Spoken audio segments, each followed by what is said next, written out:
Hey everyone, स्वागत है आपका मेरे चैनल पर। तो हाजिर हूँ मैं फिर से एक न्यू इंटरेस्टिंग मोरल स्टोरी के साथ। आज की स्टोरी बहुत ही इंटरेस्टिंग होने वाली है क्योंकि इस स्टोरी में जो वर्ड्स यूज़ हुए हैं वो वर्ड्स एडवांस लेवल के हैं और बहुत सारे न्यू वर्ड्स आपको इस स्टोरी में सीखने को मिलेंगे। तो सबसे पहले अगर आप इस चैनल पर न्यू हैं, मेरी वीडियो को पहली बार देख रहे हैं, तो मेरे चैनल को सब्सक्राइब ज़रूर करें और जो बेल का आइकन दिख रहा है उसे भी प्रेस कर दें ताकि मेरी आने वाली वीडियोस का नोटिफिकेशन आप तक पहुंच जाए। तो आज के स्टोरी का टाइटल है द 3 बेगर्स। 3 यानी कि 3, बेगर्स का अर्थ होता है भिखारी, तो शीर्षक का अर्थ हुआ 3 भिखारी। So let's begin the story.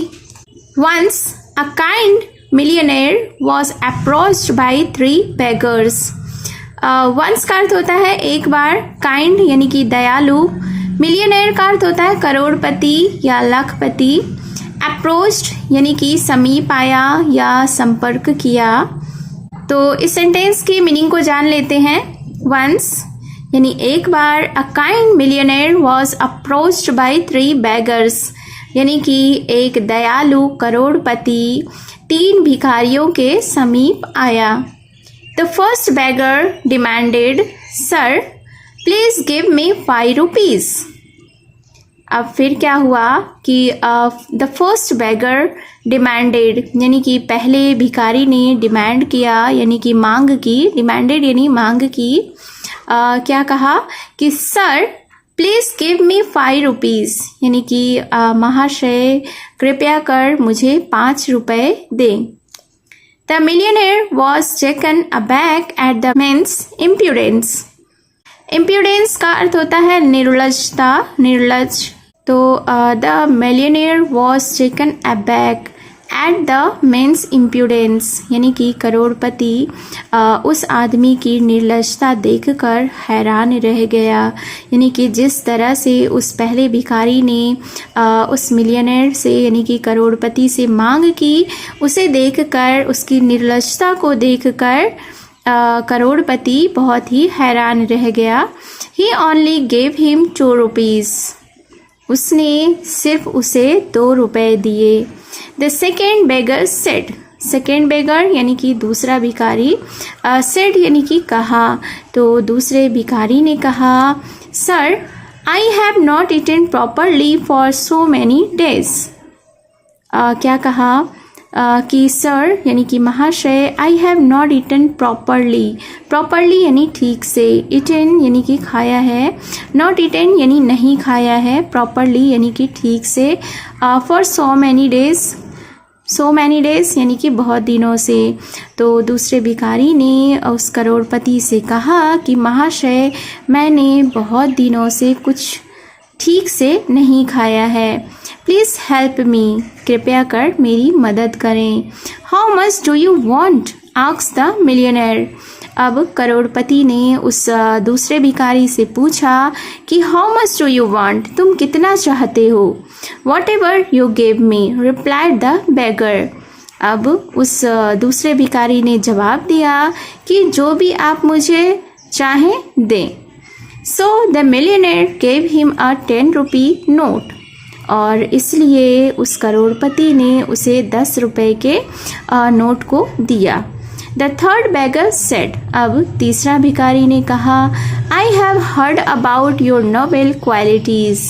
क्या कहा कि हर्ड का अर्थ होता है सुनना, अबाउट यानी कि बारे में, नोबल यानी कि महान, क्वालिटीज़ यानी कि गुण।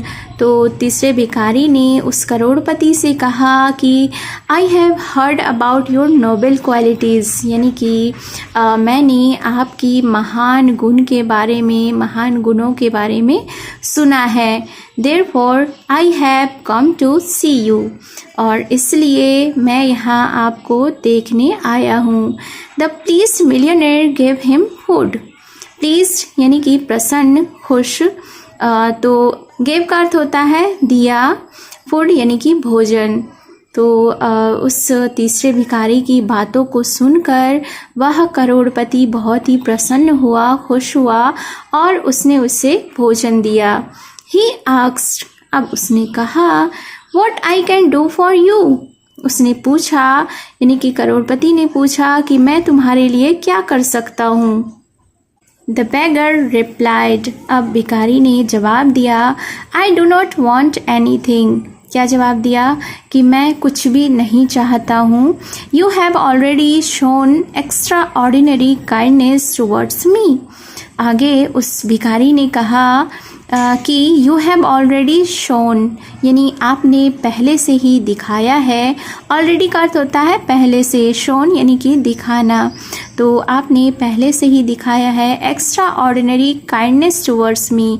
एक्स्ट्रा ऑर्डिनरी का अर्थ होता है असाधारण, काइंडनेस यानी कि दयालुता, टुवर्ड्स यानी कि और, मी टुवर्ड्स मी यानी मेरी ओर।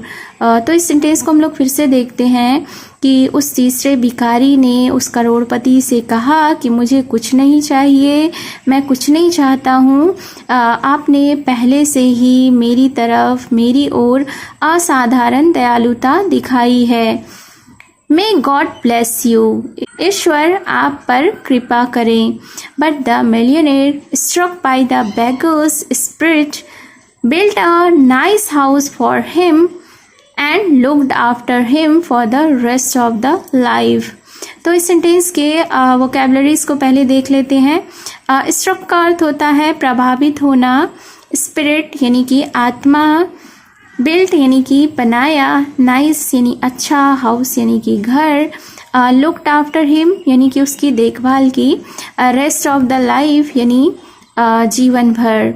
तो इस सेंटेंस के अर्थ को जान लेते हैं। बट द मिलियनेयर, लेकिन करोड़पति, struck by the beggars spirit यानी कि भिखारी की आत्मा से प्रभावित हुआ, built a nice house for him, उसके लिए एक अच्छा सा घर बनाया, and looked after him for the rest of the life, और उसकी जीवन भर उसकी देखभाल की।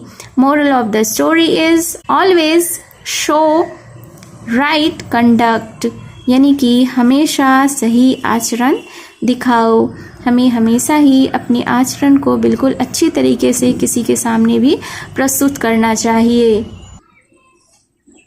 So it was the story. I hope you have enjoyed the story, और उम्मीद है आपने इस स्टोरी में बहुत सारे न्यू वर्ड्स भी सीखे होंगे।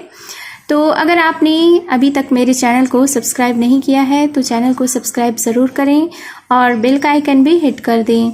तो मिलती हूँ मैं फिर से एक न्यू इंटरेस्टिंग मोरल स्टोरी के साथ। Till then take care and bye bye.